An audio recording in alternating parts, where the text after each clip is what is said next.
for joining us today. It's my pleasure to introduce my very good friend since 3 days ago, Papamitsiou. Did I pronounce it correctly? I've been checking on Google how to do it, but the surname, if not on YouTube, how to pronounce it. The first name, Zacharoula, is like that. So today she's going to be talking a little bit about trustworthy AI and also about uncertainty, blah, blah, blah. And the word uncertainty is perfect for her name because I have no idea how to pronounce it in the first place. And the main thing is, although her full name is Zacharoula, she never goes by that. She uses that sort of nickname that she sounds like C-H-A-R-A. How would you pronounce that? C-H. Do I need to type it? Come on, guys. C-H-A-R-A. Shut up, right? You would say shut up. No. Is it shut up? Did I pronounce it correctly? Yeah, so that took me we met kind of a year ago, and we started working together a year ago, and still I learned about it, and we came back to Norway, and he told me, we've been calling her the wrong name all the time. Okay, so that's the most important thing to know. Call her Hara. She comes from Sintef, Norway. So she's enjoying the sunshine.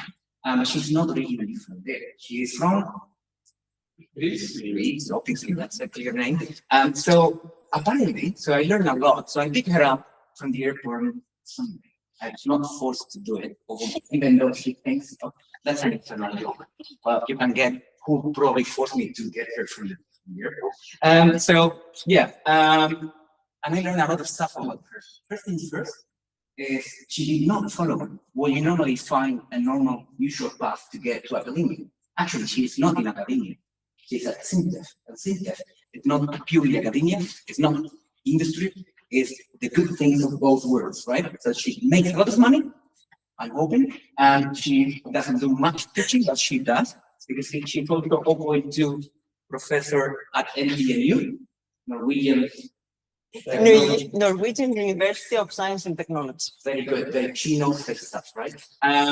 So the thing I learned is that she didn't follow what we normally do, right? You finish your master, and Paco is there hiring you already, right? And then you do your PhD, and then you do your postdoc, and then blah, blah. No. She didn't follow that path. She went from computer science to be a teacher at high school for only 16 years. And after being fed up probably of kids and teenagers, teaching them how to program and stuff like that, and preparing them for national exams, type of selecting that, I don't know how you say that in English now anymore, the A-levels, I think it's English. So after that, she decided, during that, actually, she decided, I need a PhD. Why? I can do that at the same time I'm teaching in the morning, and then in the afternoon, evening, I will be doing my PhD. So she took the hard path, self-funded, her own, basically, and she did that on, educational learning analytics.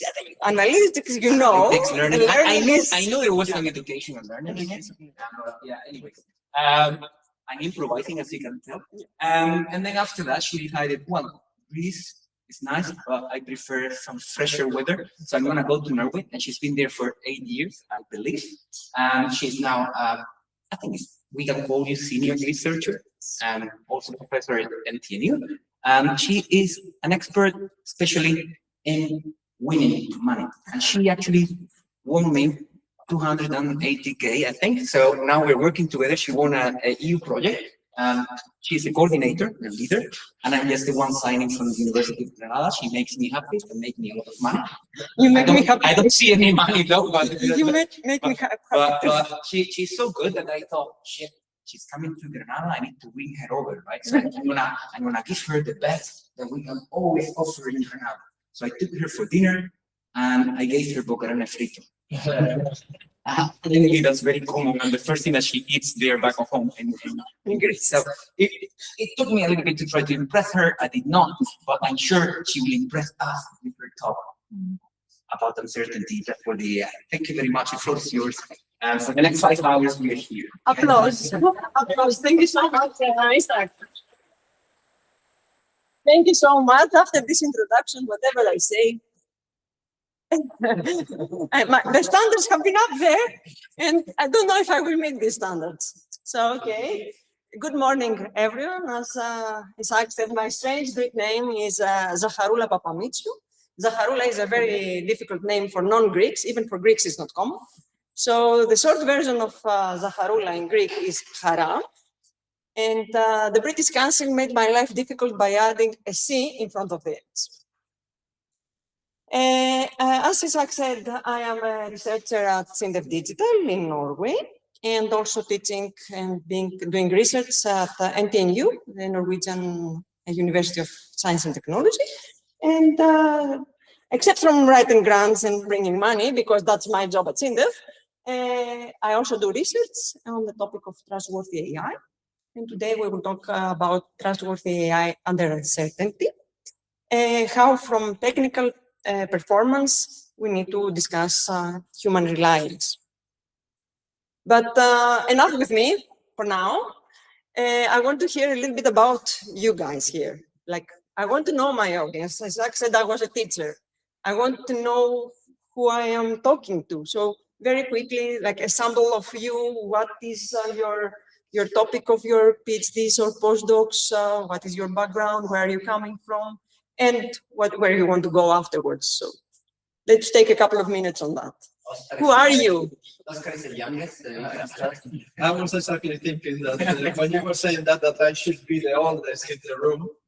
So I made my PhD in 1997. By that time, we were already working in machine learning on fuzzy sets and systems that Isaac also started by that side of the AI pool. And I was working by the time on genetic algorithms to learn fuzzy rules for fuzzy logic components.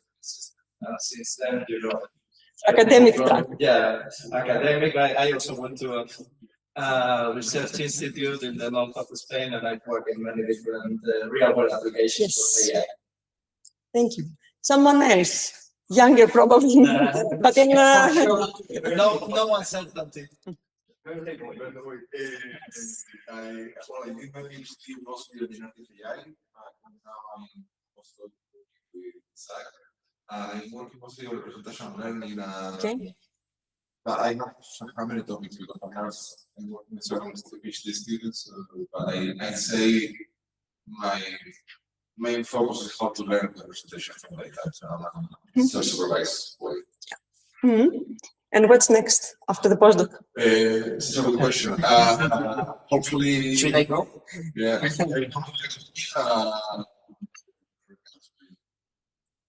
Okay. Someone else, PhD preferably this time. Yes, continue. Yeah, I saw a hand there. No. I saw a hand there first, so voluntary. I'm actually, my PhD was about explainability, and I'm doing actually now trustworthy AI. So actually, this talk is about what I need to know. Okay. And you're a postdoc? Yeah. Okay, so what's after the postdoc for you? What do you think? Yeah. Not sure yet. No, but actually, I'm looking forward to future. But doors are open.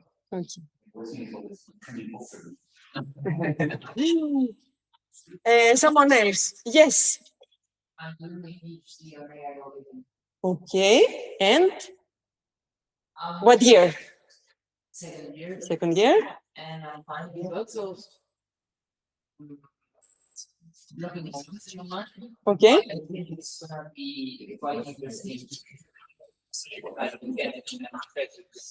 Okay. What is your background? Like I mathematics, computer science, something completely outside? No, I studied science and like you mentioned in enterprises. I say the most with lot Okay. of these kind of other things.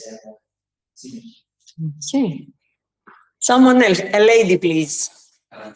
We are not many in the room, but yes, Arantxa. We met yesterday.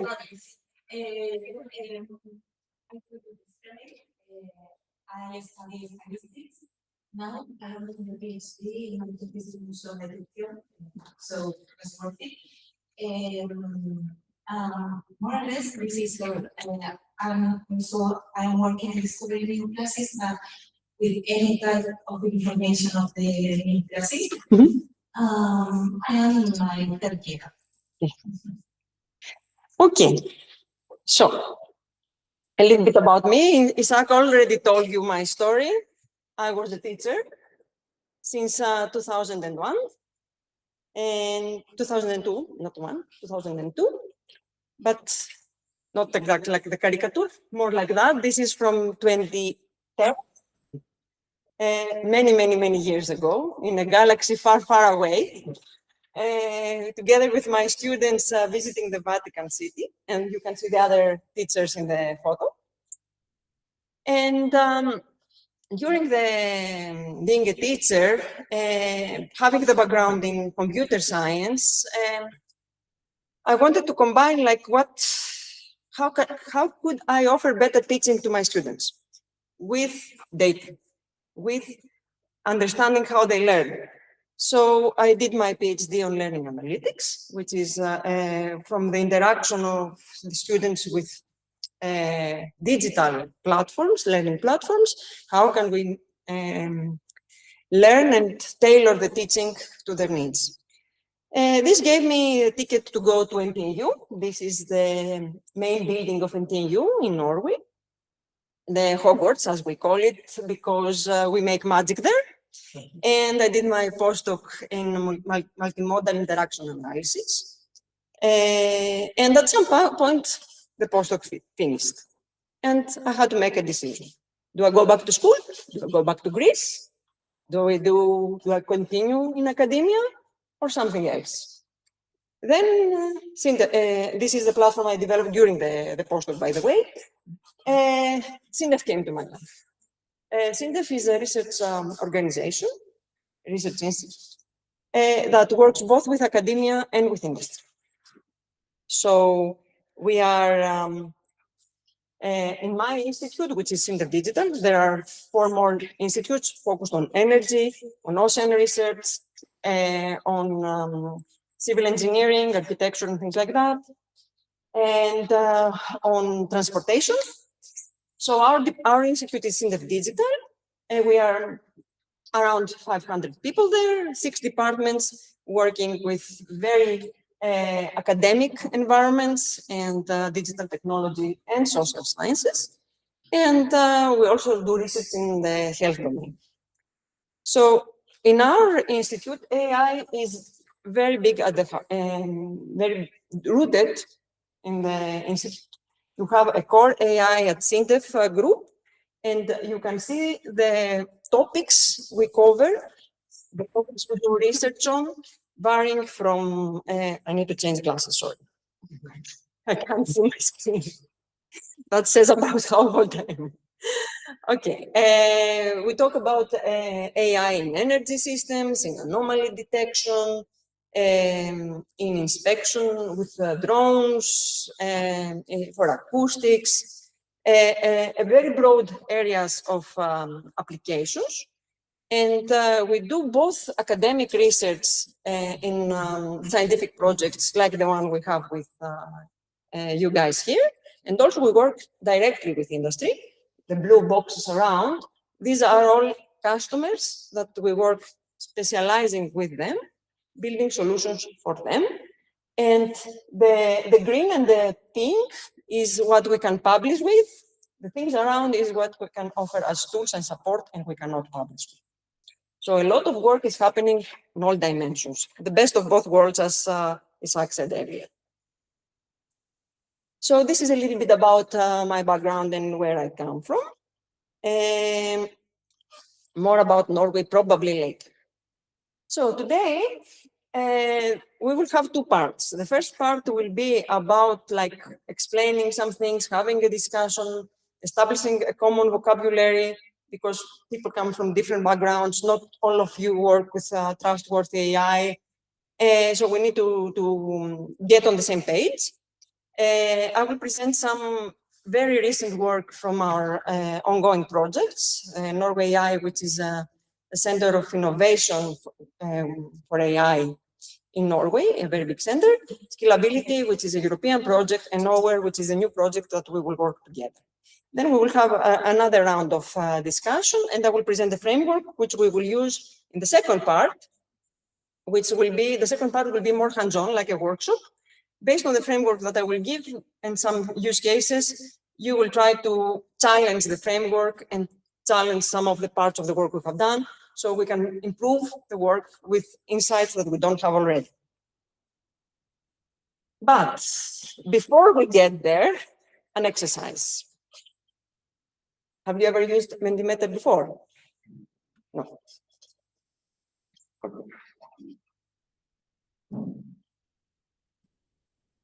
Do you have your phones with you?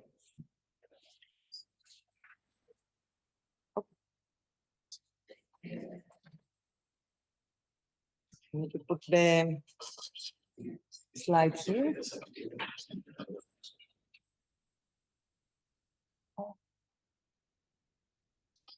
Okay. I want you to scan this and answer the question, when do you trust a human? It's a free question. When do you trust a human? When a human is trustworthy?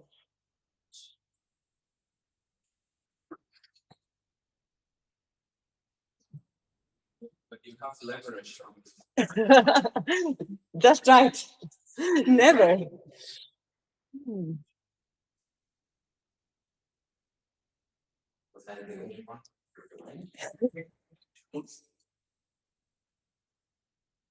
I think you can put more answers. Yeah, maybe Sometimes 3 times. it didn't ask how often, it asked when. Like, in what conditions? When a human is trustworthy. What do you think? 2 times. When the decision or responses they give are reasoned and documented. When I feel that the human would do a better work than me. When they sound confident and I found the argument sound. When I know their background. When calm, non-verbal language is supporting facts. Can prove what they say. Experienced in a specific field. The explanation correlates with the output with several questions. It sounds more like AI, this thing. Okay.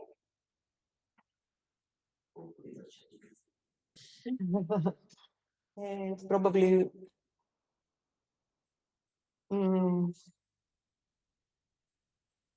is this responses? Reasoned explanations, past behavior, experience level, honesty. Okay.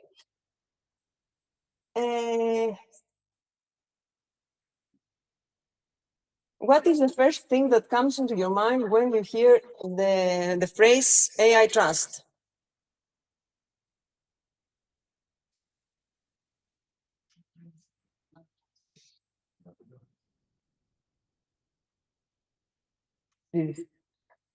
Lie. Lie. Okay. Complicated. Take it easy. Lie is a big central keyword here, right? Dream, not yet. Potential. Word distrust.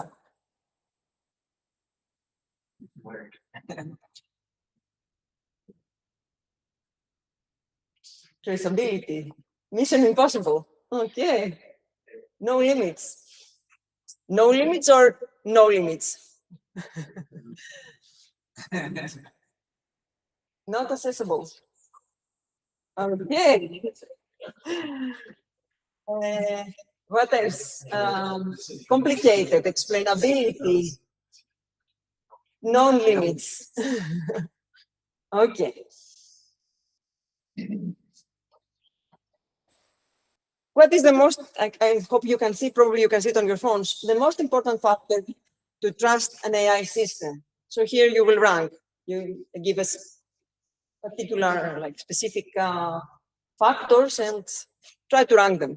What do you think?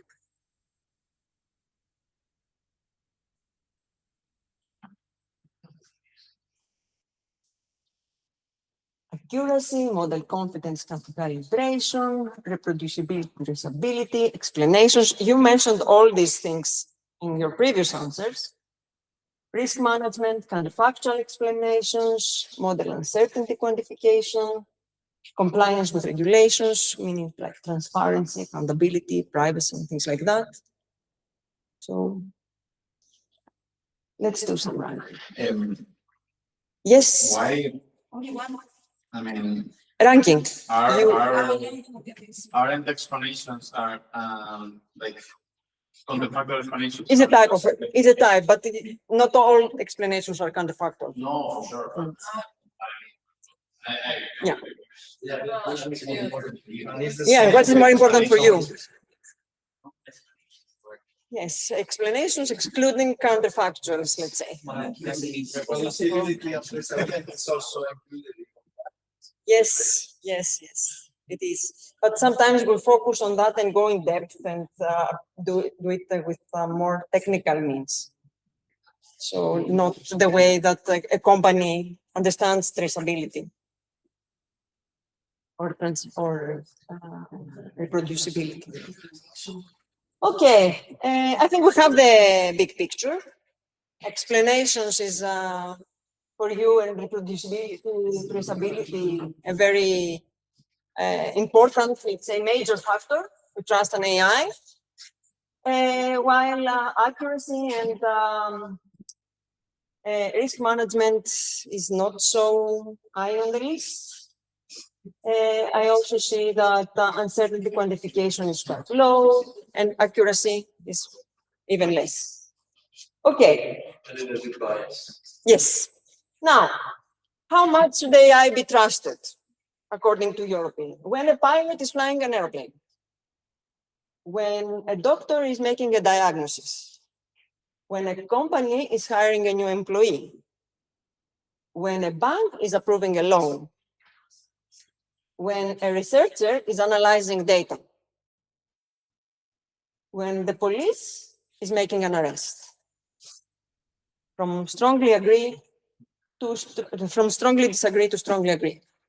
How much AI should be trusted in these cases? In isolation? In each case, more or less. Yes, by Like- itself, I mean, without any kind of human supervision. If humans are trusting AI, you have a police officer making an arrest. Should you trust the AI tool, for example? Regarding the stations, should we trust AI? Should we trust AI like a black box model, or should we use AI as a co-pilot to exist? In the airplane has a co-pilot that the modern systems integrate AI mechanisms, algorithms for the co-pilot. So when a pilot is flying an airplane, that co-pilot, so how much should be trusted?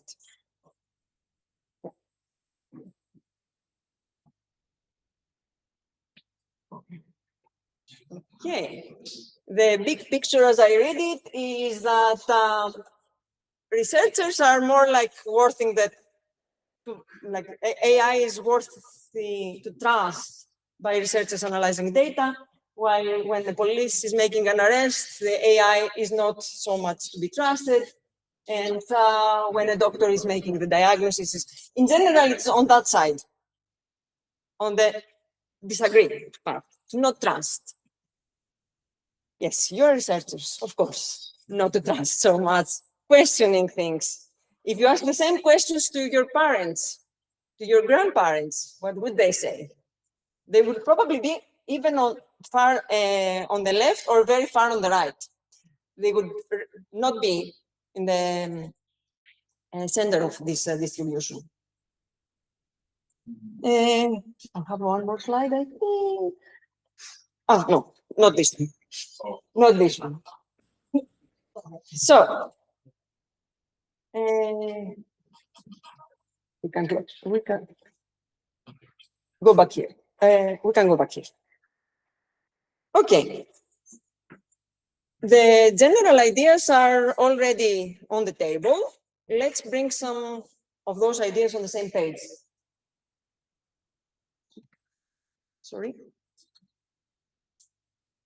there have been very recently some cases where, and this is from January 2026, a case where a teenager committed suicide after the interaction with Google's chatbot, that the answers the chatbot was giving were very convincing, were very opinionated, affected the kid a lot to take such a decision.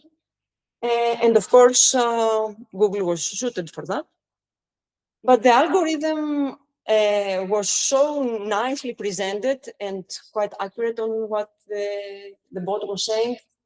So although the algorithm was like quite strong, the safety was under question.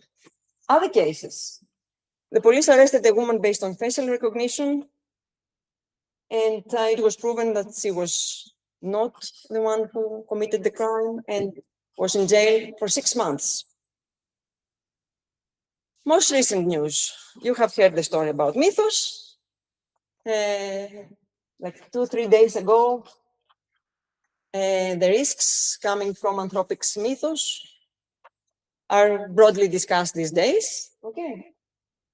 And the Bank of England, a couple of days ago, that was last Thursday, less than a week ago, says that we are testing the AI for the risks it brings to financial systems.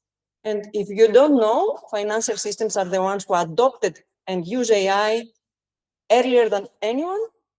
80% of financial trade is algo trade.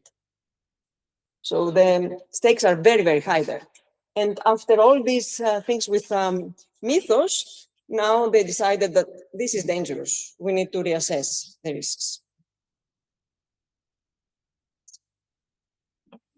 Basic vocabulary for today. Accuracy versus safety. Risks versus uncertainty. Explanations versus understandability. Calibrated confidence versus human reliance. Trustworthiness versus trust. What is on the left side, the first words there, are mostly technical accounts. They depend, we develop them, we provide solutions, mathematical solutions, we run experiments. What is on the right side involves the human. So here we will see why being only on that zone on the left is not enough. And to make systems that are trustworthy need to involve both. But even then, that is not enough either, because other dangers can rise. So I don't think that I have to go through that. How we measure accuracy on typical machine learning models is quite known since the 90s. I was a student in the 90s, and these things were known back then as well. So I don't think that someone disagrees with like using precision or recall or F1 score or area under the rock, under the curve. So I don't spend time here. For generative AI, we have different approaches to measure accuracy. It is based on factual correctness, on task correctness, and appropriate to the user's instruction. BERT scores are used, rouge and blanc mechanisms are used, from perplexity is used. I guess these terms are not completely new for you. If they are, ask me after the seminar. Okay, but these are the ways that today we are measuring the accuracy of generative AI systems. And a lot of research is done on like improving the methods, discovering new methods, and so on and so forth. The accuracy part was coupled with safety. What is safety? Safety has to do both with the technical robustness, that the system is secure, replicable, all these things, and also with ethical alignment and human values. So we measure, we monitor the robustness of the system, that it has a reliable performance under adversarial attacks, that other unexpected inputs, it's stable. If there are distribution shifts and things like that, we are monitoring the robustness of a system. We also go through assurance processes, visibility into the AI behavior, doing some debugging, audits, these kind of things. And also try to do some alignment, some specification of the goals of the model with the goals of the human, how much they are in agreement. And of course, there are several measures and like safety benchmarks, well-known benchmarks that like the air benchmark or the Helm family. We are doing red teaming for adversarial testing, for jailbreak testing, scenario-based testing. These are very common techniques. Contextual behavioral evaluation, of course, for the alignment with the human in the loop. There are standard techniques as well, and some key safety metrics like ASR, refusal quality, and hallucination rate. These are very common approaches to discuss safety of an AI system. The question is, what is latent in and drives safety that is not inaccuracy? Because earlier we saw the case with a child that committed suicide, and we saw the case of a woman being in prison because of recognition. Both systems were accurate. What is inherent in safety, latent in safety, that is not in accuracy? Any ideas? Bias, ethical alignment. Bias and alignment?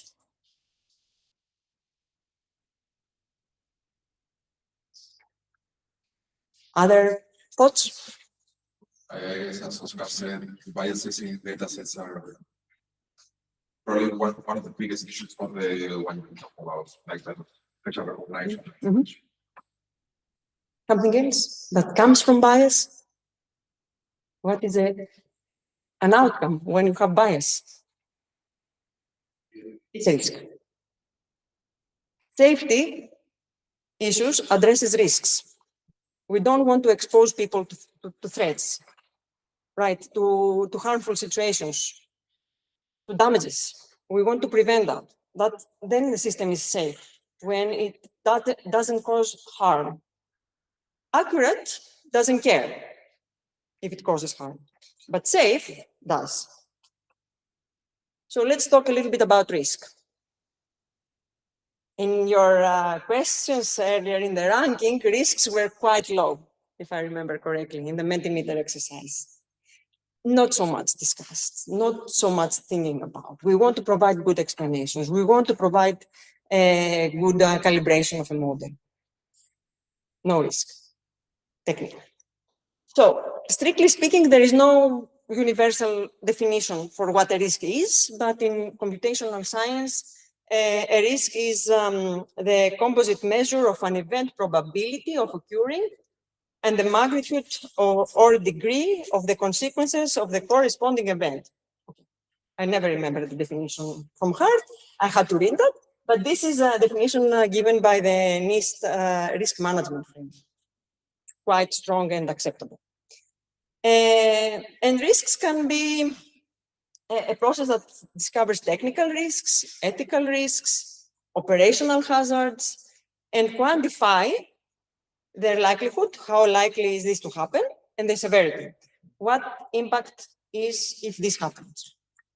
And the risks can come from data, from the model, from like operational risks, ethical, and I said, and examples are like data privacy, data integrity, adversarial attacks, prompt dejections, drift, a lot of other things, algorithmic bias, as you mentioned, lack of transparency, ethical dilemmas, should I use this, should I trust that? So a lot of types of risks. And we measure risks with several techniques, both technical evaluation metrics like performance robustness, for example, and calibration, and also the fairness and bias like the statistical parity, explainability and the transparency metrics. All these are developed to understand risks. So indirectly and without realizing it, our mind works in like this is at stake. This can be risky. What can we do to prevent? And there are big international frameworks and ISOs, like the risk management framework from NIST, the AI Act. If you remember, the AI Act is a risk measurement, a risk approach. Like, is this AI application safe or with low risk? Use it. And it escalates to no-go. And then ISO 42001.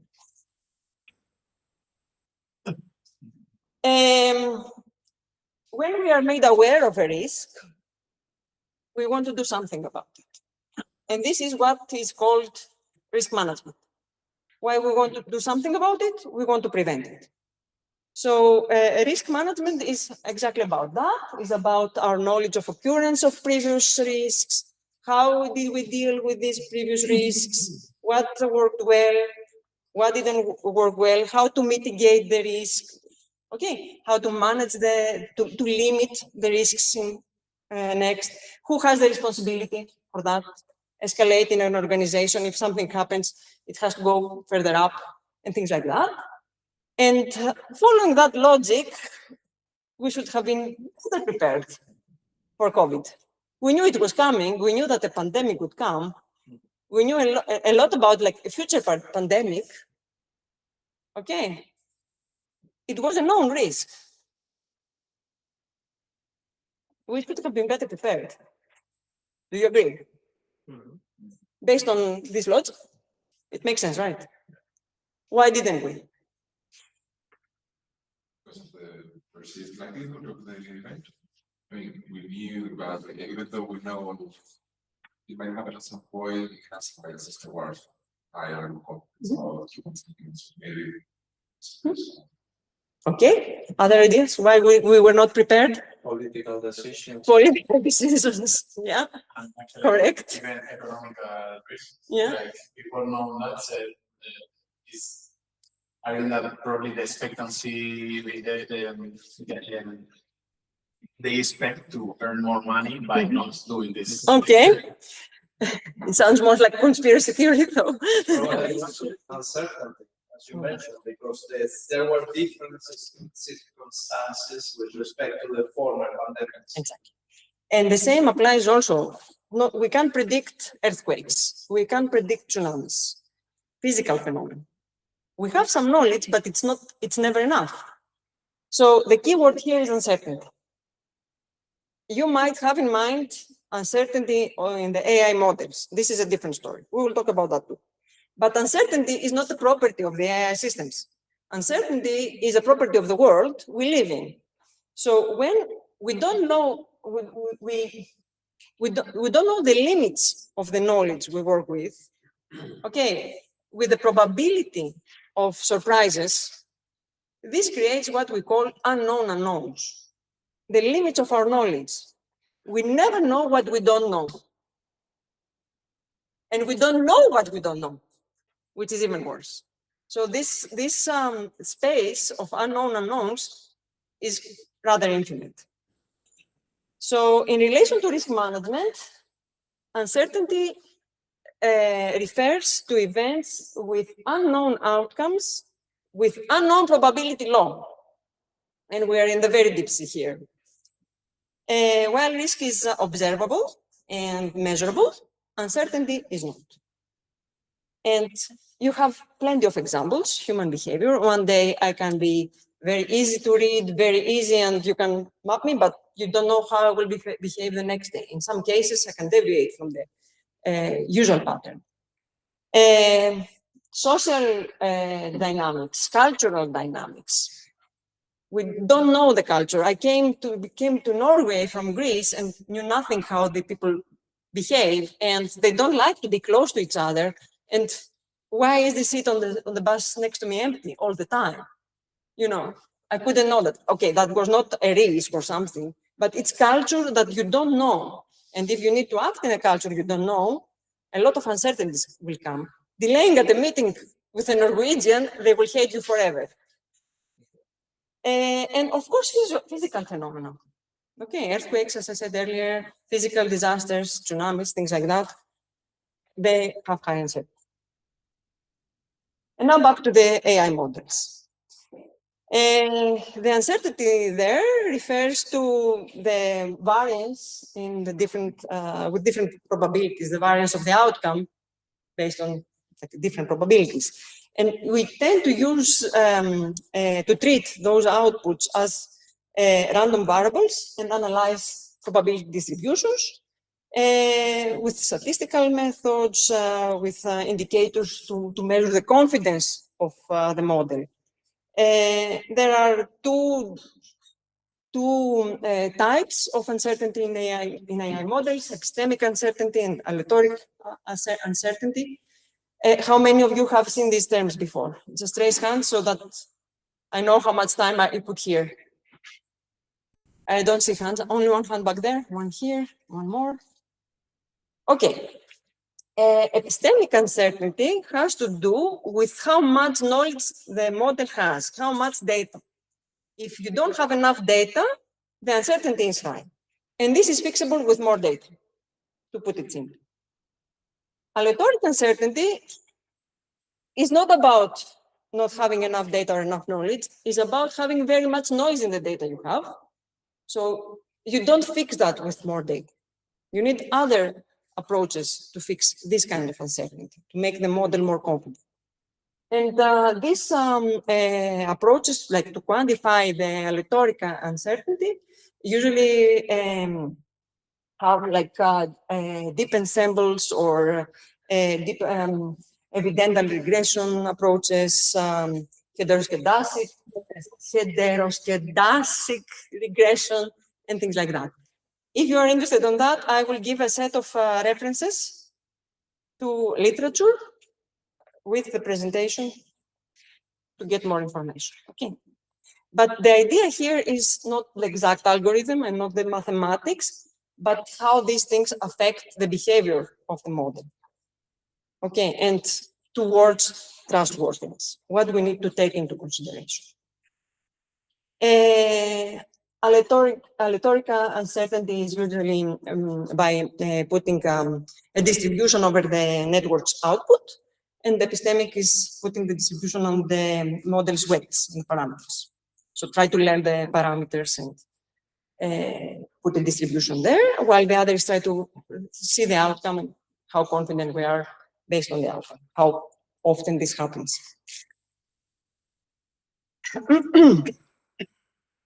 And of course, what can shed light on uncertainties? How can we learn the uncertainties of the model? What can be used from us, technically, to go deeper and understand where the uncertainty comes from? Come on, this you know.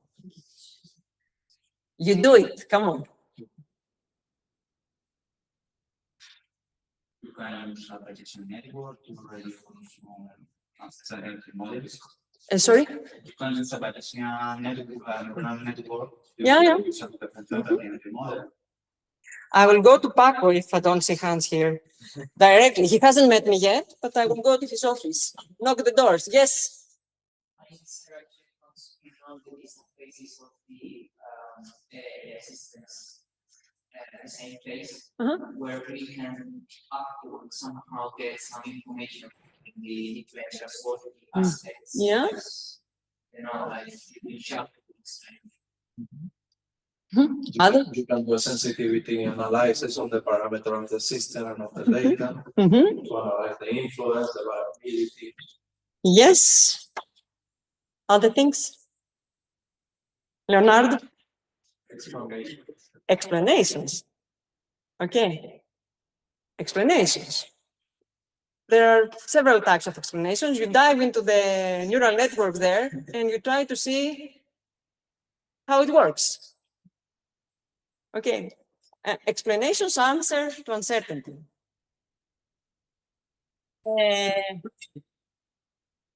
An explanation is the details or reason that someone gives to make something clear or easy to understand. This is a definition from the dictionary, the Cambridge Dictionary of the English language. And it's a general, like what explanations mean. For AI is, you probably know these things better than me, as I don't work with so much with technical aspects.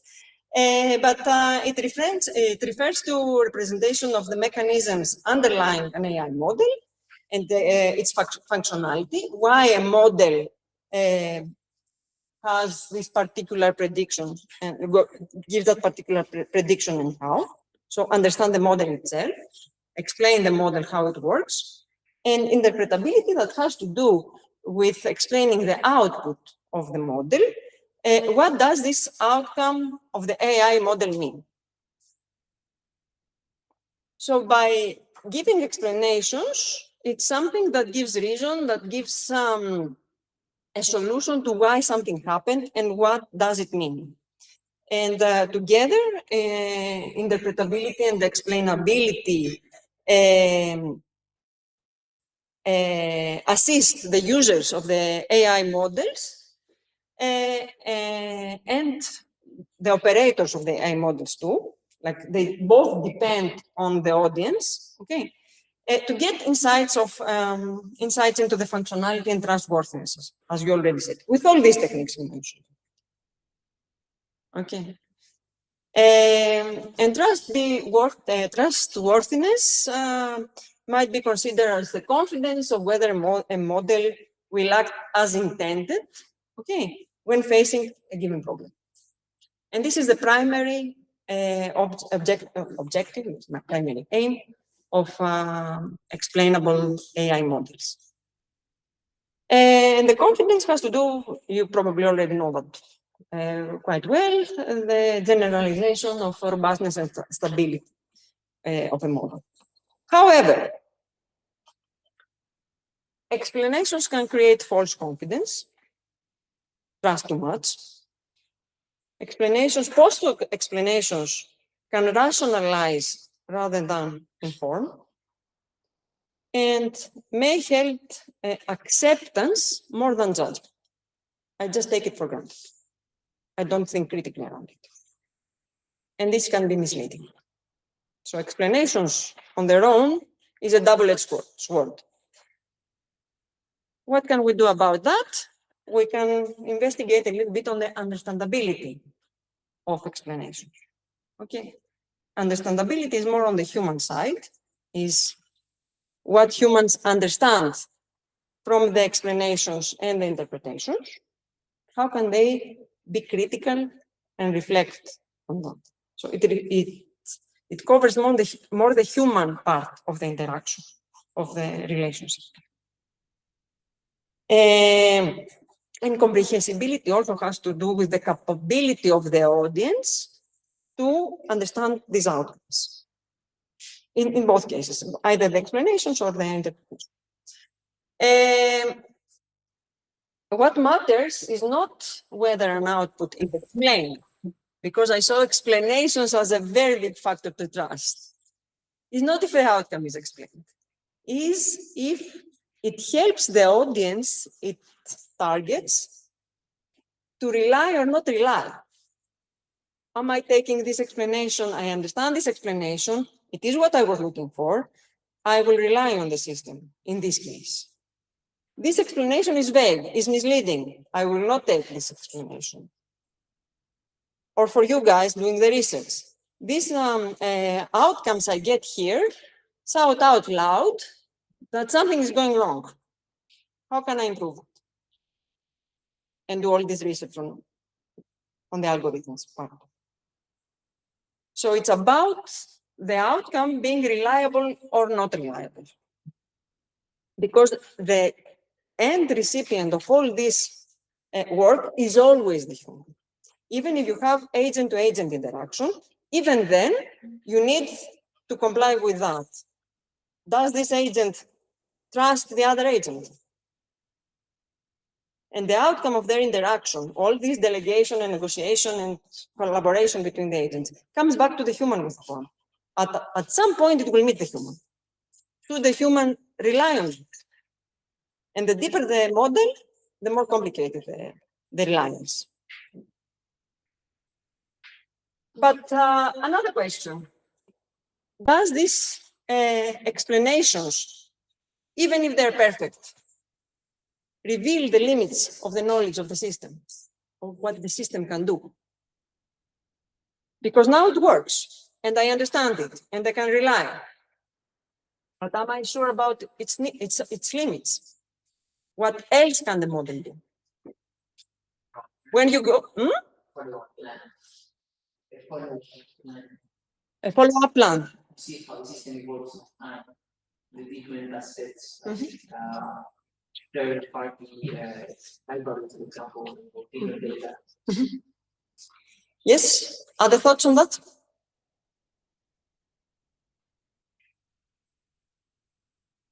I come from Greece. I am following the Socratic method, trying to ask questions. That's the job of a researcher, to ask questions. If does the system, the explanations only make the system feel more understandable, or they are actually reveal what the system can do?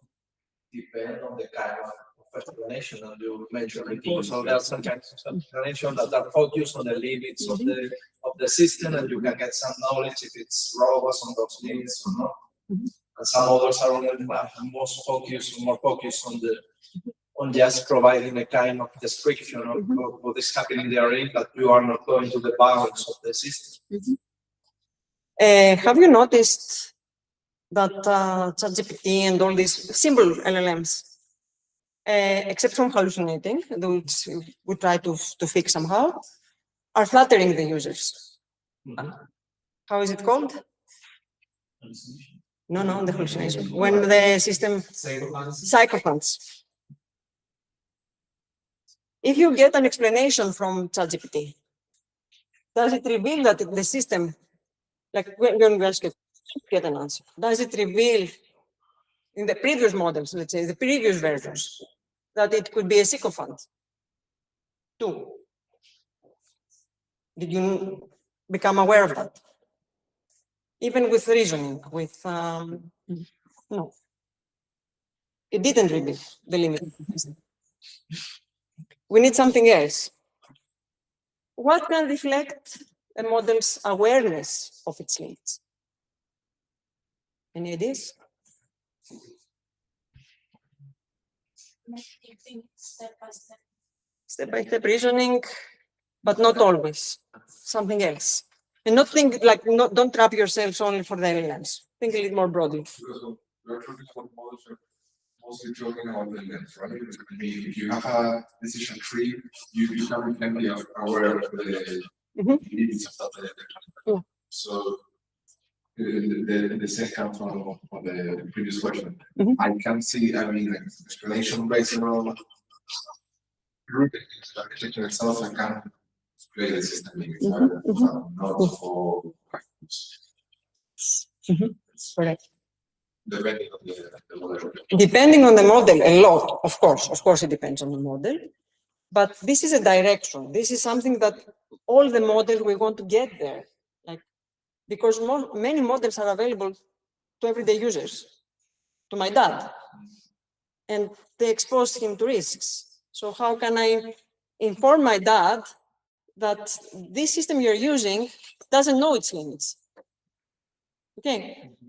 From more targeted industrial applications and models that are smaller models to larger models, the same thing applies. You need to make a model that knows what they can do or aware of where they can stop. Calibrated confidence. Okay. We need to calibrate the confidence of the model to say that this calibration, this confidence score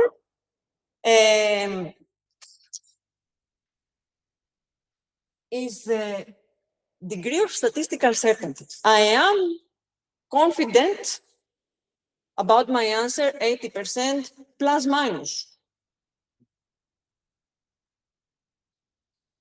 I don't know if next time I will be more confident.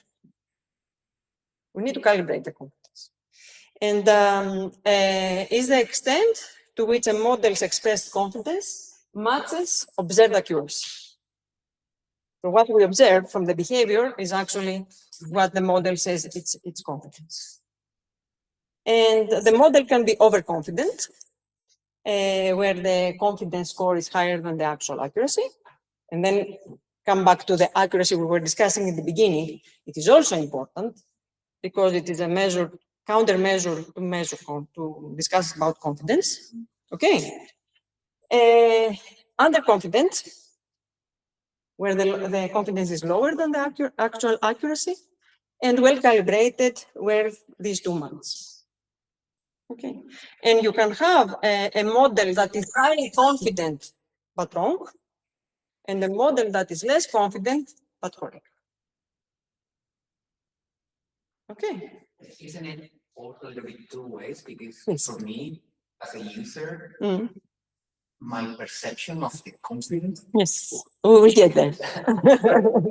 We will get there. I just try to navigate you, to take you step by step to all these things. Okay, to cover it, probably things that, you know, how to tell a story.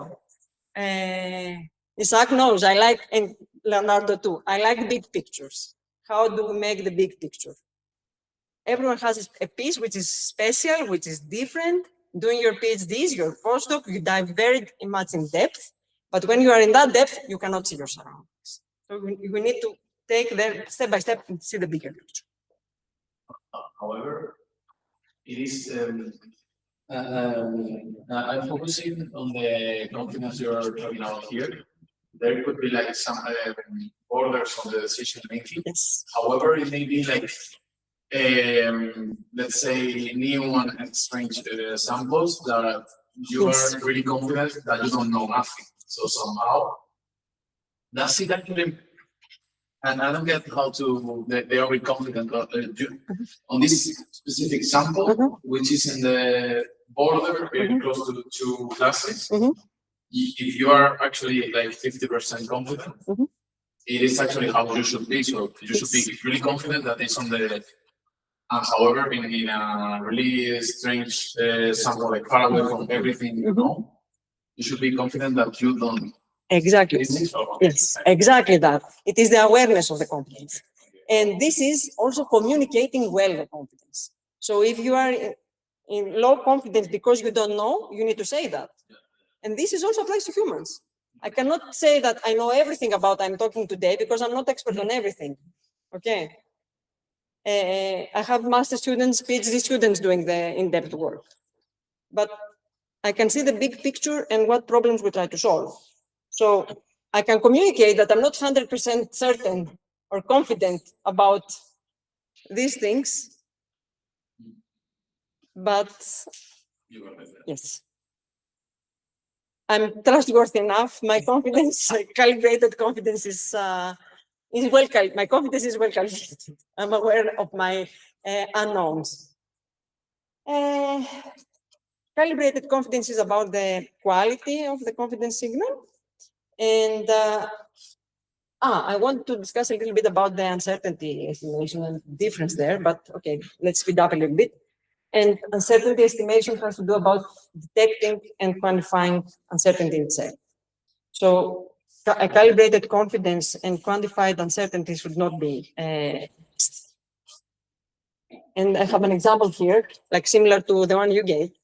When a model says I'm confident 80%, that 80% is, if that 80% is corresponds to reality over many cases, different cases, the confidence is well calibrated. The process of producing that 80% of confidence has to do with the uncertainty estimation based on missing knowledge, noisy data, model limitations, and things like that. Okay, so the one is supporting the other. Quantifying uncertainty, estimating uncertainty, quantifying uncertainty is something that calibrated confidence can use for making sure that my confidence score is high. And there are two questions. Why 80% and not 95% or 40%? this concerns how the model represents uncertainty. Okay. And the other question is, when a model says 80% across many examples, is it actually right about 80% of all this time? This is the confidence score that is reliable. Okay.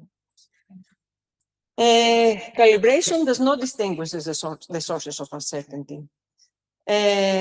Measures whether the level of uncertainty is correct. Okay. Okay. And we come now to human reliance. The danger, the risk of miscalibration.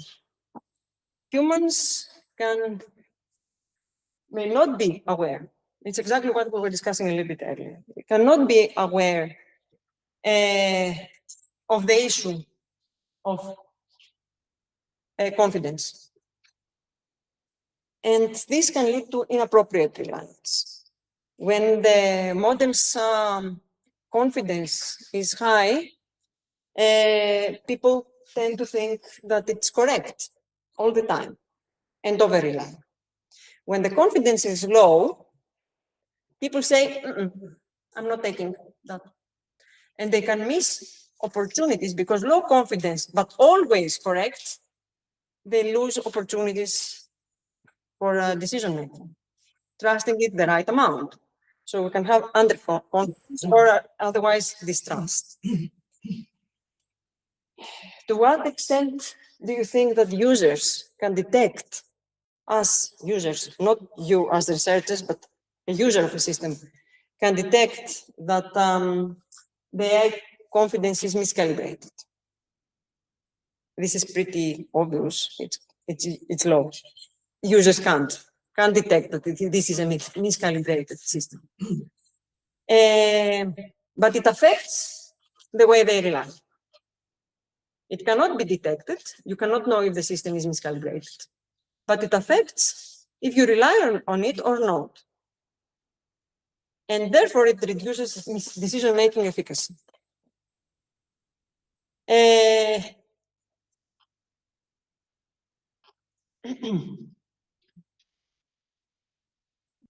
Does an AI system that communicates its uncertainty well and displays reliable uncertainty estimations achieve human reliance? No,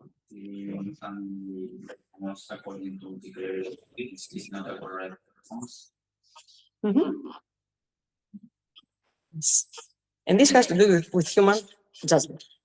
Okay.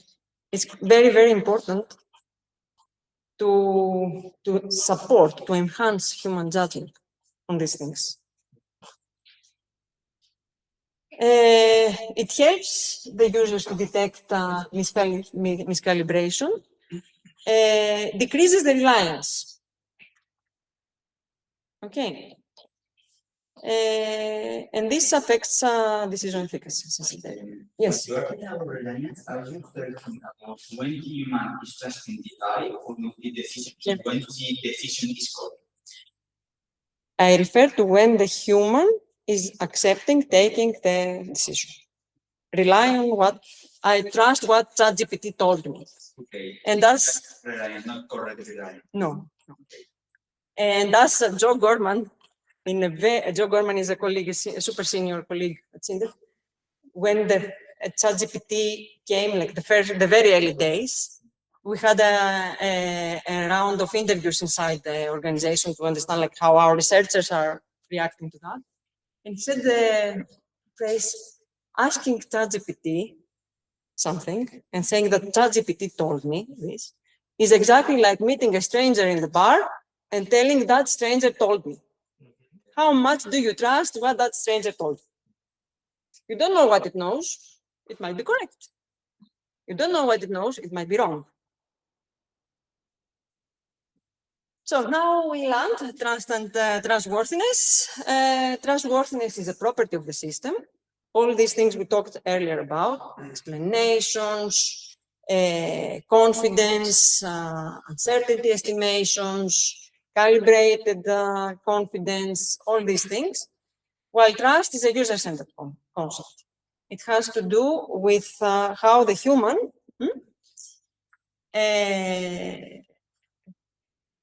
given a situation characterized by a level of risk and uncertainty that is not a model's uncertainty, is accepting and trusting the system. Okay, so trustworthiness is a term that is more on the technical end, and trust is more on the end of the socio-technical end. And this has been a study published in Nature about distrust and the major factors that are drivers of distrust, where unpredictable futures, high uncertainty from the environment, not the model itself, are both global and local concerns, and also surveillance and manipulation. We didn't talk about this thing at all today. And we didn't talk about autonomy and dignity at all today, but these are major factors that affect distrust. Also, when we talk about major overtrust factors, studies have shown that this is the automation bias. The systems have been so much tailored and they're doing their work so perfectly well that we don't care. We stop supervise. High apparent accuracy in early successes. Oh, it worked so well the first times. Okay, now I'm not paying attention anymore. Confident looking outputs and opaque or misleading explanations. And on top, the list is quite long. I have references for all these things, scientific papers behind. They will come with the presentation. Okay. And there is one more thing that is not on the slide. It depends heavily on human experience and knowledge. So a knowledgeable person, like the people in the room, are not so much trusting AI. The distributions earlier were more in the center, neutral. Sometimes, not always. The less knowledgeable and experienced you are with the system, the more on the ends your trust will be. Okay, very quickly, some insights from the projects we work, because it's very important that trustworthiness is an intrinsic property, while trust itself is a combination of the system, the user, the task to be done, and the institution that puts in this AI system. When it goes up at scale to the society, okay, the institution then is the society. We have the Norwegian Research Center for AI Innovation, as I said earlier, NorwayAI. NTNU is the coordinator of that. It's a very big initiative. The work there has 9 work packages, 3 more technical, like language and personalization, hybrid AI analytics, data platforms, and streaming data. There are 2 verticals that go across and affect humans, AI in society, doing research mostly in health systems, and trustworthy AI, having both technical and socio-technical approaches. And there are 2 more broad work packages, one about management and communication of the work, and another one about building AI innovation ecosystems. It is a big consortium only in Norway, involving universities and private sector and public sector organizations. Telenor and Statnet Telenor is the biggest telecommunication provider in Scandinavia, not only Norway. Statnet is energy. It's energy provider. Sparebanken is the biggest bank in Norway, together with DNB up there, the 2 biggest banks in Norway. Cognite is a company, private company, doing research for other companies, not consulting, research. Kongsberg is one of the biggest contractors in defense in Europe, and also doing maritime research and doing also maritime operations. Not marine, maritime, like civil end. NRK there is the national like television and radio. You know, I don't know what we have here in Spain, but this is a broadcaster for national broadcaster. Okay, and other big organizations. Then it's NTNU, and there are universities that University of Stavanger, University of Oslo are also partners. SINDEF is also a partner. I'm here with my SINDEF hat, not my NTNU hat. Worthiness. And I have here the example of the flight that was in the questions in the beginning. When the pilot is using the autopilot.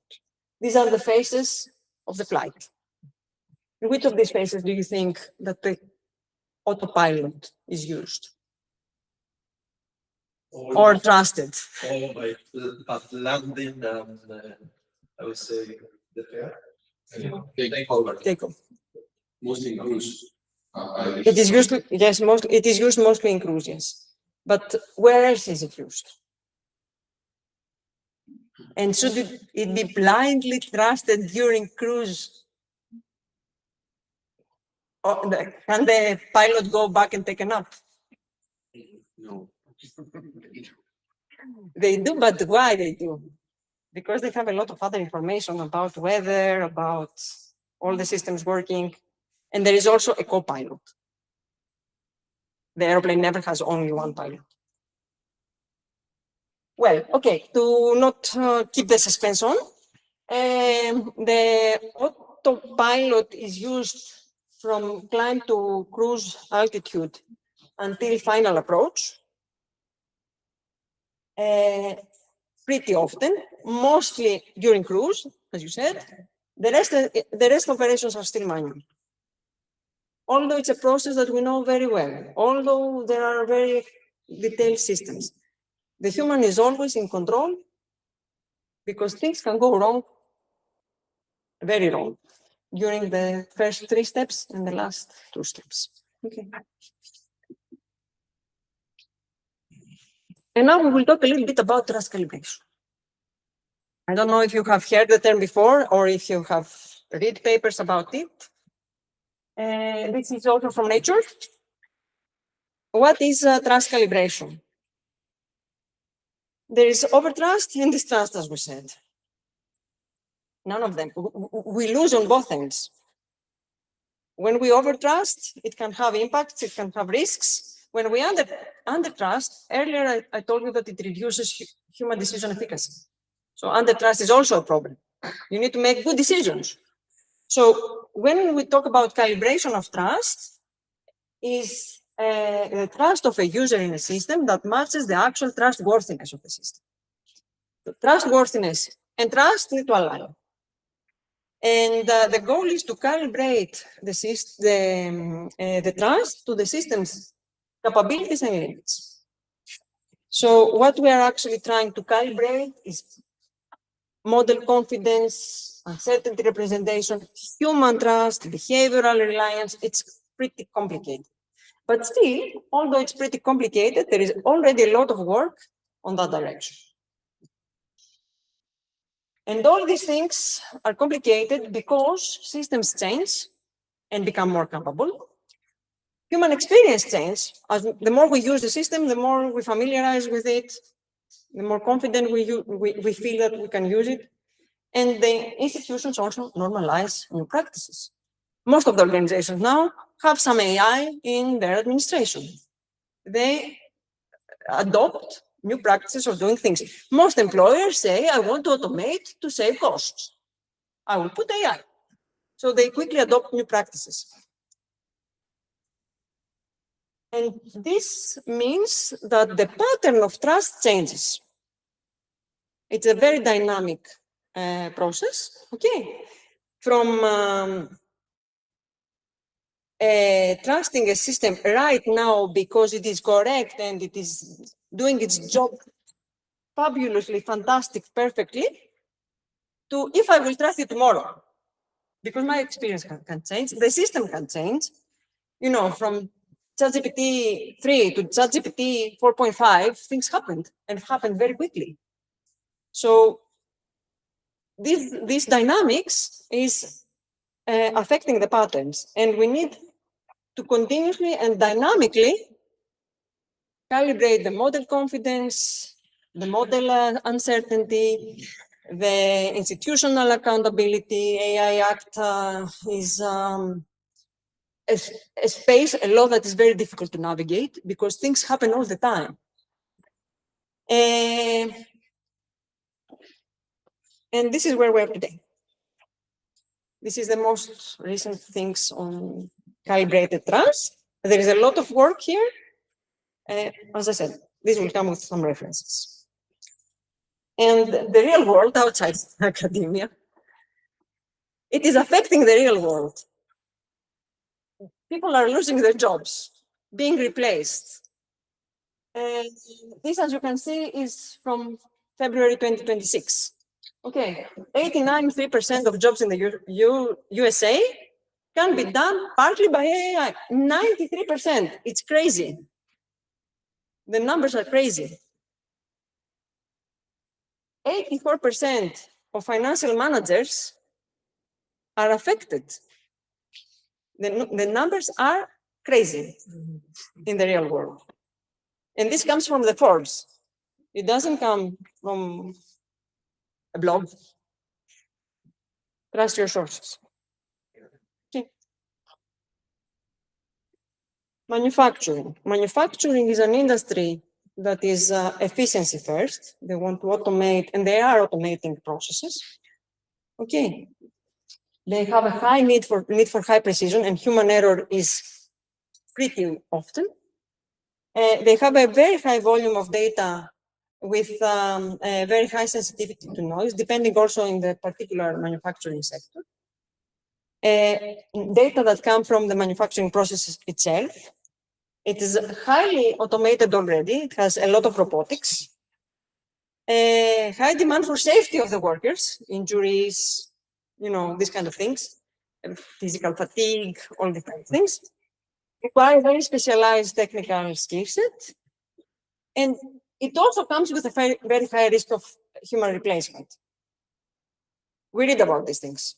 The big AI tech companies leaders say it's a good thing. It might be. It could be. We have seen that before when with the coal and the speediness in the production processes. It might be. I don't know how readable is this. This also shows percentages about automation in different industries. And as you can probably see, it's pretty far and the numbers are small, they are all very high.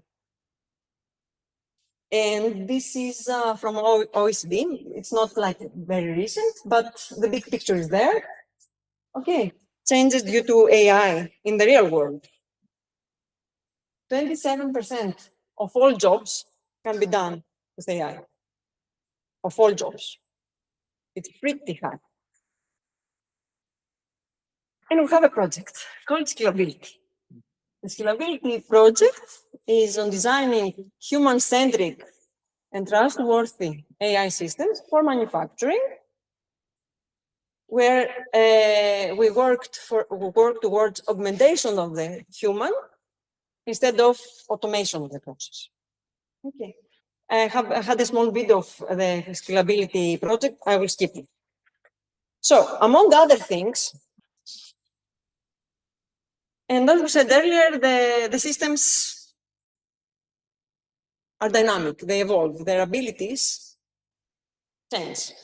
When Leonardo came to Norway some months ago, he told my colleagues there about that event that an AI paid him $100 or something like that to hold a sign in public.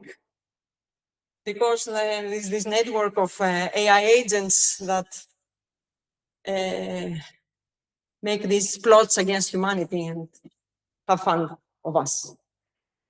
Also, the most recent news, okay, about Mythos and being able to discover all the vulnerabilities of all systems that we use. Okay, we wanted to know about our vulnerabilities. How ready are we to treat them? Well, calm down. we don't our vulnerabilities to expose us to further risks. This cannot happen now. And here comes the Nowhere project, where we will collaborate. Because Nowhere project is exactly about navigating these uncertainties of the world and the system in emerging AI capabilities, where the universe, the world right now is there. We have capabilities that are known and have been observed and were expected, like fluency in human language, like coding. We wanted the machines to be able to write code, and we have observed that. We also had some unexpected, some surprises, like hallucinations, like sycophancy, like semming, things like that. They were unexpected. We were not intending to build these capabilities into the models. We have capabilities that we expect them to build, but we are not there yet. Well, when this was written, Mythos was not out there. So at some point, we wanted systems to be able to inform us about the risks of our own systems. So that was some kind of wanted. But the scale at which it manages to detect vulnerabilities was not planned. And of course, there are abilities that are not expected and not planned for. Okay. So what the Nowhere project will do, starting 1st of June, we'll try to shed light on these unknown unknowns by understanding all the previous. Going back to former models, were there the latent capabilities hidden somehow, we didn't pay attention, we didn't see? What caused the emergence? Was it a sudden jump, or it was an error in the measurement? And the project builds in the idea of prefiguration that these capabilities exist in potential and uses insights from human psychology. How do we know that that person is a psychopath? Today, it's relatively easy to say, oh, psychopath. But going back like 20, 30 years ago, it was not so easy to classify someone. How do we know that how do you know that I'm not a serial killer? Can you tell? I'm not. But can you tell? If I have a psychologist, an expert, with the right questions, they might reveal this profile. So we want to profile the capabilities and try to check if the profiling is correct. With explainability, with interpretability, with methods both technical and social, with psychometrics tests, which invest in prompting. The way you prompt, you get answers that reveal something and make sense. The way you look into the models and the model parameters and the model behavior can tell why it is behaving like that. Okay, so it's a combination and very interdisciplinary combination of methods that can help us at least validate or reject the hypothesis that they pre-exist, that they prefigure. Prefiguration is also a theory, a very old theory from the 70s, from social sciences, from politics. Autonomous systems that can take their own paths, and we have insights for monitoring these paths. The same happens to capabilities. And it also builds on a theory from my domain, which is educational psychology. The zone of proximal development. The zone of proximal development, very briefly, Vygotski's theory, also from the 70s. It says that me as a person, I can do some things and I can learn some things alone, but my development depends on the others and the support I have, the teachers, the friends, the environment, the digital tools. So I can learn more and do more with these scaffolds. And this is a zone that expands. There are things that right now I'm not ready to do, but with some extra scaffolding, I will probably be able to do. So my abilities develop. It's how human develops. And this project builds on these aspects. We don't have results yet. The work has not started, but we hope that you will be informed or even involved in this work. And also concerns benchmarking, measurement. Why benchmarks fail? And the questions there about hobbies, because it always has to do with what we compare with the machine. Can you tell me some of your hobbies outside work? Soccer, football. I applaud. I watch a lot. I don't play anymore, but I was playing basketball. Other hobbies? Tennis. Tennis. Something that is not sports. Tennis. Draw.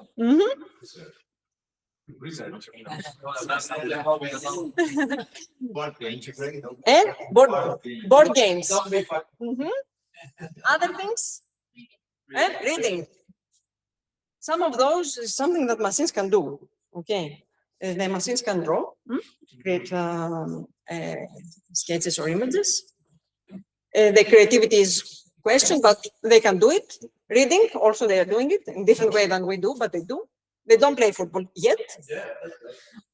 But they do marathons. Yes, they do marathons now. The robotics, yes, yes. If you take the intelligence and you put it in the physical system like a robot would do. But of course, there are hobbies that are very, very far from what machines can do. Like, for example, gardening. Okay. I was never a plant woman. Now I am in my 50s. Okay. I have my garden and take care of my potatoes and tomatoes in Norway unsuccessfully. So it's what we measure against, what we expect the system to be able to do. And this comes with the capabilities. Okay. And why benchmarks fail? I don't ask Leonardo and I don't ask Isaac here. Why do you think benchmarks fail? This is something commonly accepted, but benchmarks have problems. Why? What are they measuring? Performance. They don't measure capacity to do capability, for more capabilities. They are not dynamic. So final results instead of the procedure. Yes. Yes. Also, they build on aggregated measures. And you know that the average is never the right answer alone. What else do they do? They are trained on data on which they will be tested. They know the answers. It's cheating. If you know the answers and you go to have a test, of course you will succeed. And there is another thing, the human parity assumption. There is capability asymmetry. What we can do and what they can do cannot be compared.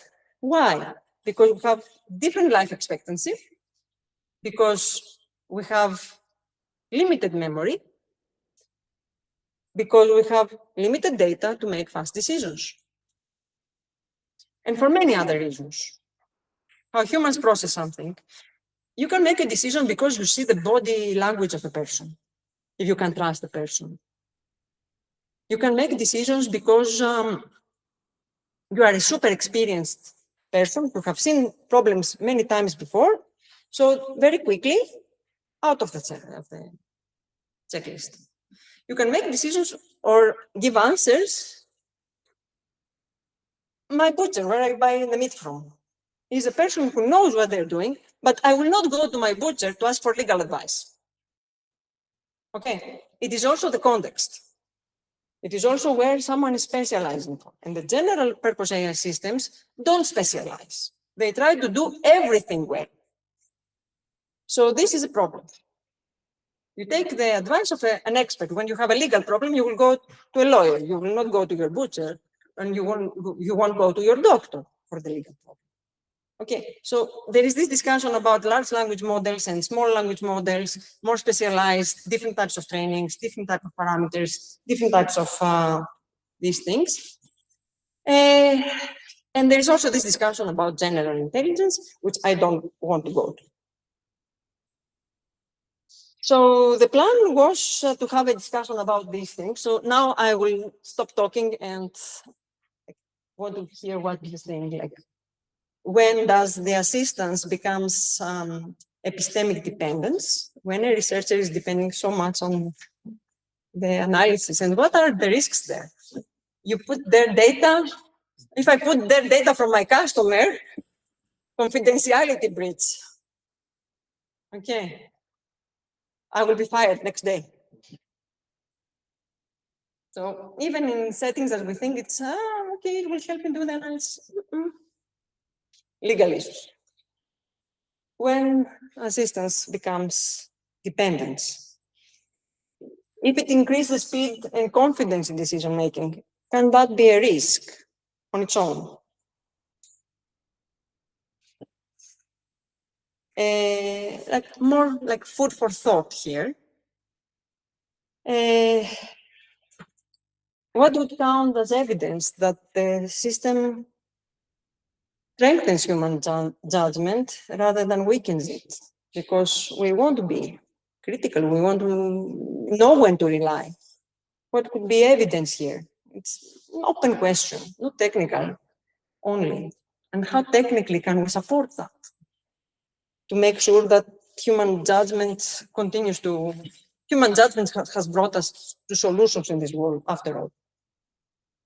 And how can governance act responsibly when the capabilities are unstable and unpredictable? Can we govern the AI systems? We have the regulations. Okay, is it enough? How can you put a sycophant machine in your work environment as your colleague?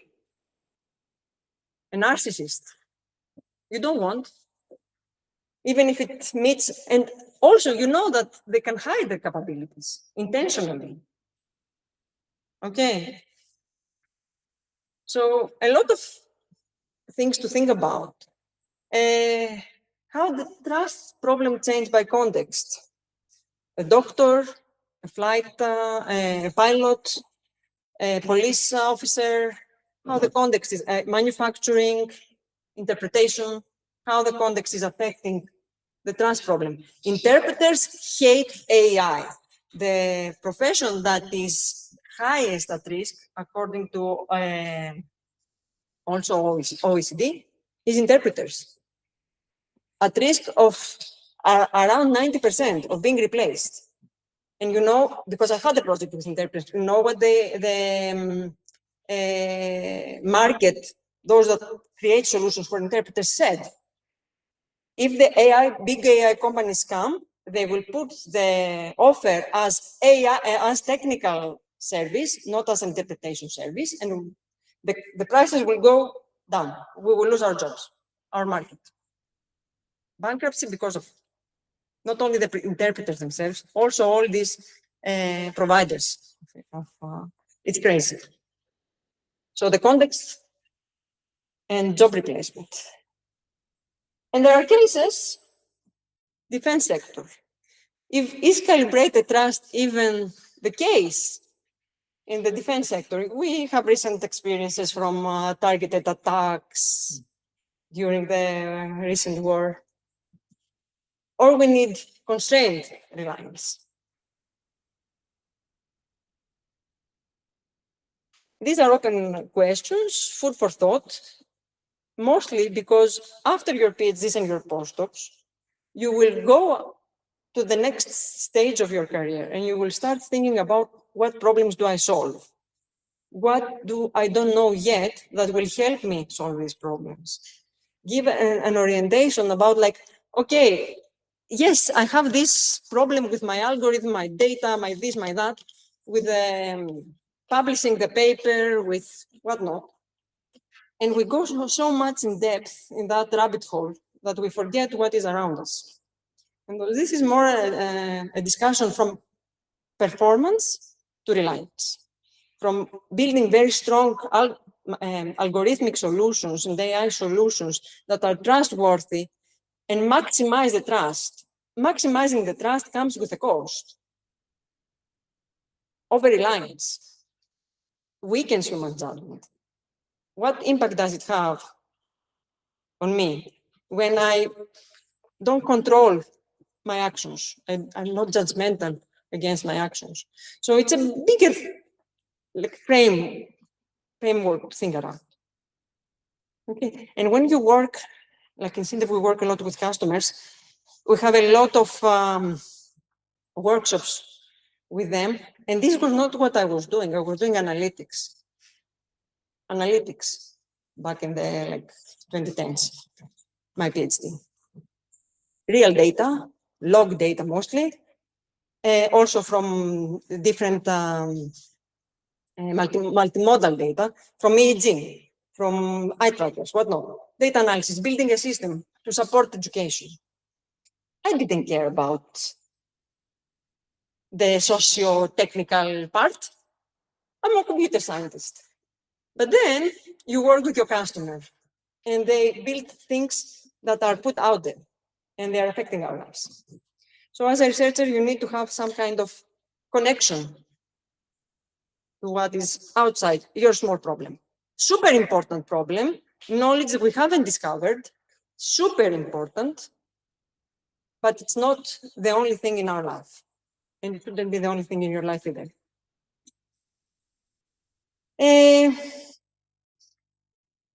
How is trust agreed upon? It's the contract. I asked in the beginning about when do you trust a human? How do you trust a human? Do you make contracts with everyone you meet to agree upon? It's not a contract. It's an unwritten contract that can break when the human lies, when the human says one thing one day and the opposite the other day, when all this uncertainty is around the human, when what they reason doesn't make sense, and things like that. So it is a kind of contract, but unwritten, and the same applies also for the decision of trust with the messages in the different contexts. The plan was to go to part B, but now we don't have the time, and I took all the time to discuss. I hope it's okay. The idea was to have you in groups and what major concepts we described to give you the framework that the red part was missing, to give some ideas on how we can validate that. But I think we'll leave it here. So I will go directly to the bonus slide then. Yes, I had prepared 4 scenarios, one in education, when an AI feedback tool is given to students, in the media, where the newsroom use AI for summarization and context generation, disinformation mostly here. Okay. How AI supports the strategic investment decisions in an organization for innovation. And an AI-assisted threat assessment in defense sector. That's okay. And this is the bonus slide. Okay. Norway.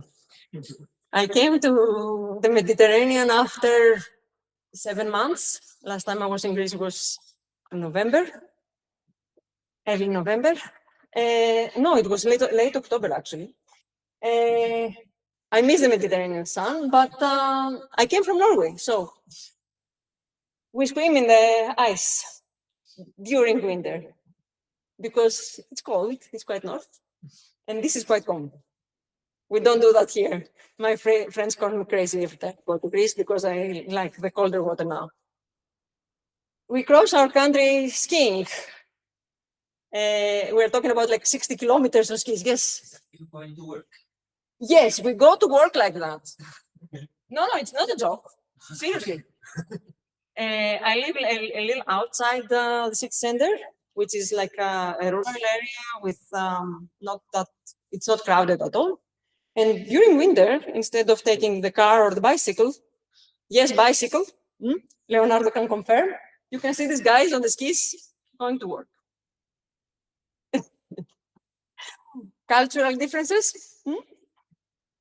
This little house up there in the middle of nowhere in Norway, it's called a hytta. Hytta is a cottage. No electricity, no water supply, no toilet. And they love it. They disappear there. They isolate. They like distance, but they like bigger distance even more. So everyone has at least one of those somewhere in Norway. And we spend Christmas and Easters in such places. Okay, there are also some more, to today's world with electricity and the water supply and toilet. And some of them even have sauna, which is quite a Norwegian tradition. Here you have the hammams. In Greece, we also have the hammams, but they have the sauna like the Finnish guys. And this is a question for you. What do you think is this down there? It looks pretty obvious, so it's probably not what you're thinking, but what do you think? Leonardo, Isaac, no answer from you. It looks like salmon, right? No. No. Earrings? Not herring. No herring. Huh? Some vegetable? This is fish, most clearly, like definitely. This is slices of fish. Okay. Yes, but what is trout? But it's fermented. It's rotten. This is called dragfisk. It is fermented fish, fished, cleaned thoroughly, put into buckets, thoroughly cleaned as well, staying there for 6 months. No salt, stinks, horrible. And it is served as a delicacy during Christmas, like from early December until January, with sour cream, red beetroot, red onion, and this tortilla style is potato bread. It's made from potato flour. And this goes well with the national spirit, which is called akevit, aqua la vida, water of life. It is like tequila or vodka or something like that in that category. And it's also like the Norwegian official, let's say, spirit. How tasty is It depends on your personal taste. I like it. And with this, it goes very well. The fish tastes better than it smells. It smells bad. But you can have milder and you can have stronger, depending on how hardcore you can go. I'm not hardcore on that, but I will not go for the milder version either. So you can imagine as Mediterraneans how much the life can change when you're in a completely different context, interacting with people who are very used to doing that. Yeah. And I think that's it. We didn't have the time for the... Yeah. Maybe if you want to have a break and do it later, okay. Up to you. Yeah, you can have discussion, lunch or anytime. So thank you very much. And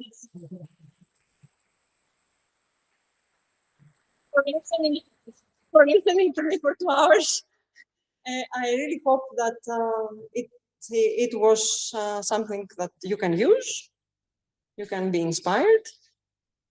I know that not everyone was excited about all these things, but that's okay too. I'm very okay with that. I'm not tequila, I can't please everyone. So yes. Thank you very much. So let's take a break, and if you want to hang around and speak to her, maybe that's it. Yes. Before we go for lunch. Yes. We're gonna go to Comedores anyway, so if you want to hang out. I will give the slides and I will give the references, because that will be more detailed and more relevant probably work.